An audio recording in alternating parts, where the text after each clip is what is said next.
Yes, starts. Okay. So the hip examination starts with inspection. My patient came with pain or complaints in the left hip. So I'm going to demonstrate examination of the left hip. So examination starts with inspection. In inspection, what you have to do is see the hip from outside.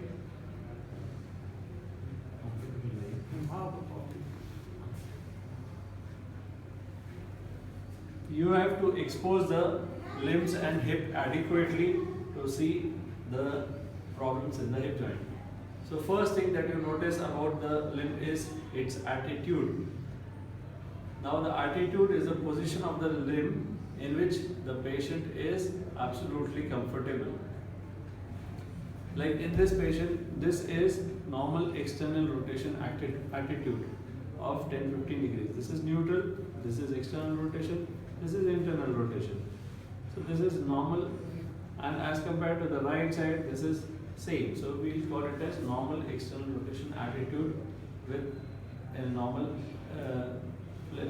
extension of the knee and normal neutral position of the hip joint.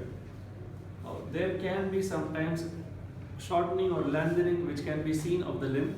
So that you have to mention whether it's an apparent.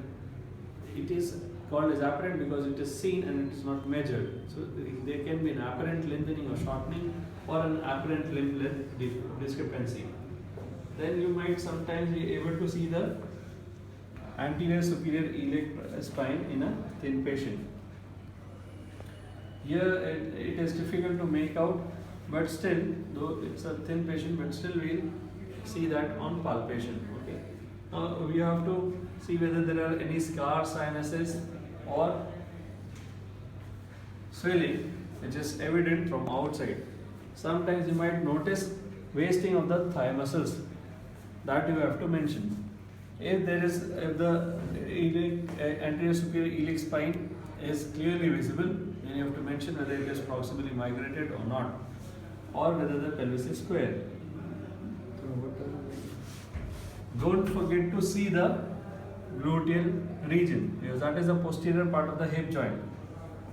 And also you have to see for the lordosis if the patient is having it. It is usually apparent from the supine position only. So if there is lumbar lordosis which is very evident, then you have to tell that. Because that will help you to identify whether there is any flexion deformity.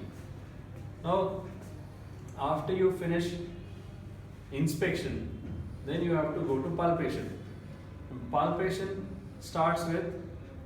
always starts with local temperature. So you have to see for the local temperature at the back of your hand, because that is the most sensitive part. Before you see for local temperature, you should not do any other examination of palpation, because it will alter the temperature by the conduction currents from your hand and the body. So the temperature you have to always compare it with the opposite side or the normal side. Now, as this temperature is appearing normal, second point in palpation will be tenderness. Now you have to see for the tenderness. Tenderness is first seen in the Scarpa's triangle or the femoral triangle. Femoral triangle boundaries you should know. It is formed by the sartorius muscle, the gracilis, and the inguinal ligament. This tenderness in the femoral triangle tells you about whether there is any tenderness over the hip joint. Okay, so this is tenderness of the anterior joint line. Then you have to see for tenderness of other bony points, like tenderness of anterior superior iliac spine, tenderness of greater trochanter, tenderness if there is any in the gluteal region, like this.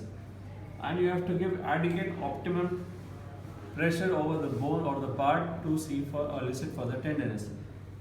While eliciting tenderness, you have to press on the affected part and see for the reaction of the patient.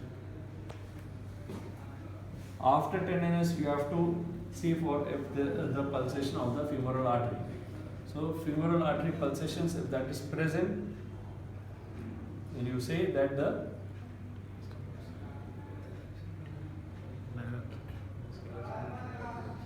vascular sign of Narath is absent. vascular sign of Narath is absent, or vascular sign of Narad is the pulsations of the femoral artery. You can mention that in vascular sign of Narad, the femoral artery pulsations are normally felt compared to the opposite side.